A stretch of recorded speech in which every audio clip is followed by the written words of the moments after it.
As the farragut's were finishing construction and the Mahans were underway, the U.S. launched yet another new class, the 1,500 70-ton Gridleys. Originally, only two were to be built, but this number was soon doubled. While they were more or less the same hull design as the previous classes, there were considerable differences. The most obvious was the trunking of all the boilers into a single stack, the omission of the midship 5-inch gun, and the doubling of the number of torpedo tubes, even as they were moved off the center line and grouped in pairs on either side. This movement off the center line and closer to the water followed a frustrating failure of centerline mounted torpedoes when they impacted with the water. It would not be the last time American torpedoes would prove a disappointment. Internally, they used enlarged turbines which developed more horsepower, giving them a higher speed. The bad news was that they were dangerously overloaded, and as such, hull strength, stability, and thus the ability to be upgraded suffered.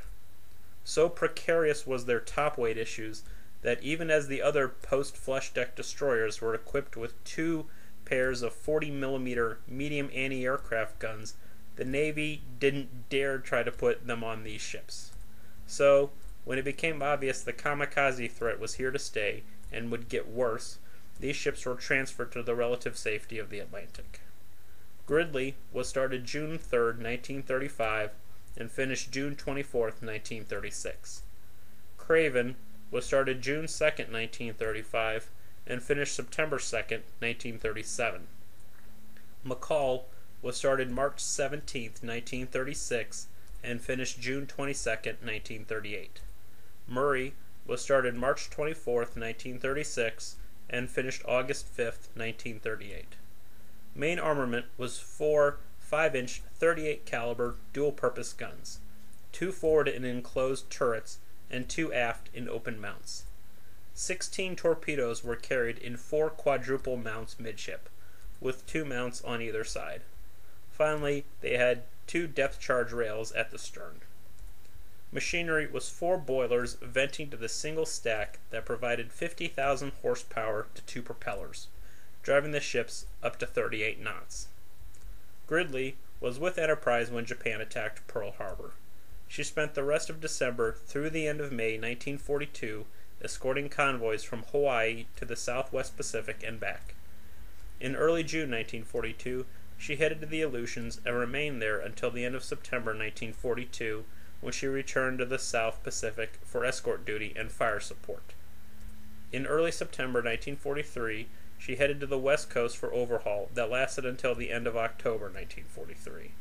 Returning to the fleet, in early November, she escorted the carriers and provided fire support until early February 1945, when she transferred to the Atlantic, where she would spend the rest of her career. She was decommissioned April 18, 1946. Craven was also with Enterprise on December 7, 1941.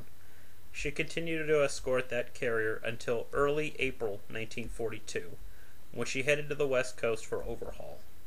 With overhaul complete, she escorted convoys until mid-November 1942, when she sailed for Guadalcanal, where she would provide fire support and escort troop ships until late September 1943, most notably taking part in the Battle of Vela Gulf.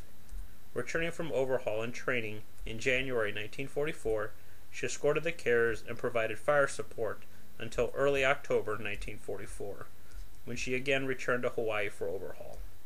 Following this, she transferred to the Atlantic and remained there for the rest of the war. She was decommissioned April 19, 1946. McCall was with Enterprise when Japan attacked Pearl Harbor. She stayed with Enterprise for the rest of 1941 through mid-March 1942. From then till the end of May 1942, she escorted convoys to the South Pacific. From the end of May to the end of September 1942, she operated in Alaskan waters. Joining the fighting around the Solomons in mid-November 1942, she escorted carriers and convoys until mid-September 1943. At the beginning of 1944, she joined the fleet and escorted carriers and provided fire support until late March 1945, when she transferred to the Atlantic, where she would operate for the rest of the war. She was decommissioned November 30th, 1945. Murray was escorting Enterprise with her sisters when Japan attacked Pearl Harbor. She continued to escort Enterprise during the Island Raids, the Doolittle Raid, Midway, the Eastern Solomons, and Santa Cruz. Detached from Enterprise, she took part in the Battle of Tassafaronga, and then, the next year, the battles of Kolombangara and Vella Gulf before heading for overhaul.